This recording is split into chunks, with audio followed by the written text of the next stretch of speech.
जय जगन्नाथ समस्त को केमिति अच्छी वीडियो को शेष जाए देखा अनुरोध। जड़े दीदी कहले कि शेष बेल भागवत आउ गीता भागवत पढ़िले मनीष जहाँ भी भावुथ ना कहीं मुक्ति मिल भगवान को आम कौ भी बयस डाकी पार। हाँ सेटा तो निश्चिंत कथा, सेटा तो निश्चिंत भगवान को आम कौ भी बयस डाकी पार, बुढ़ा हो कि जन्मरु हो कि वयस्क माने जो समय भी हो भगवान को जो समय जो मुहूर्त आप डाकिबे भगवान से डाक शुणवे। सेटा तो जमार मिछ कथा नुह।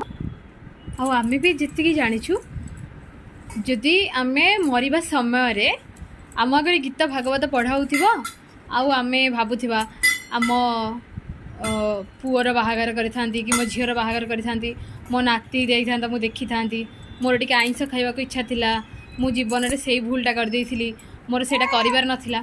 एई सबु पुणी आम मरवा समय जदि यही कथा भावु थाए ताहले आमको मोक्ष मिलबनी। आम पुणी ये मनीष जन्म नहले को पशु पक्षी कीट पतंगरे जन्म नेबा आउ पुणी एई भितरे घांटी हवा, एईटा ही सत कथा।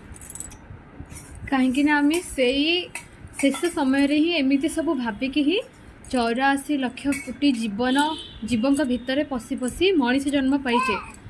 से कीट पतंग पशु पक्षी प्राणी समस्त देहरे आम आत्मा पशि पशि शेष से पुण्य करी मनीष जन्म पाई। आई मनीष जन्म जदि आम मोक्ष न पाइबा ताहले किछि लाभ ना। एते सब पुण्य करी आम कौन से मोक्ष पाइबापी आ मनीष जन्म पाइला पर भी आम भूल करुचे। आमको लगुच आम खाई पी एंजॉय करी बिंदास रे बंचिबा ही आमर लक्ष्य आमर आम से ही जन्म नहींचे खुशी रे बंचिबा से नुहे।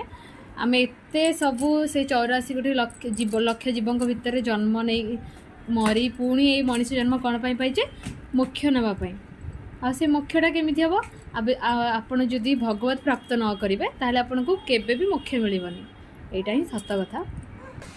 आ से भगवत प्राप्त पाइबापी आम कहूनु कि आपण दिन राति खाइबा पीवा आपण को कर्म छाड़ी सबू छाड़ी भगवान का ना नियंतु, सेटा तो केबे नुह। आपण कर्म करंतु, कर्म भी करेंगे कौन सत्य कर्म रे धर्म अच्छी कर्म करिबा धर्म अच्छी। तो आपण कर्म आपण निजे बाछंतु, जदि आपण सत्य कर्म करेंगे से ही धर्म अच्छी आ धर्म कर्म ही करवाटा कले ही आमको भगवत प्राप्ति हम मोक्ष प्राप्ति हम।